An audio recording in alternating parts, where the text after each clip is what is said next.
asili yako. Narudi. Kuokoka maana yake nini? Hii ni maana ya pili.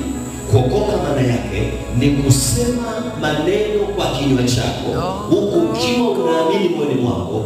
Baada ya kuyasema haya maneno, unarudi katika asili yako. Wokovu ni neno la Kiswahili. Kwa Kiingereza wokovu unaitwa salvation.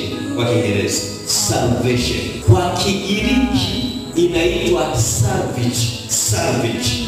Sawa? Salvage maana yake ni nini? Salvage ndio hii maana ninayokuambia, kusema maneno ambayo yanakusababisha urudi kwenye asili yako. Kwa hiyo hapo sasa inatupa nafasi ya kujifunza asili yetu sisi ni.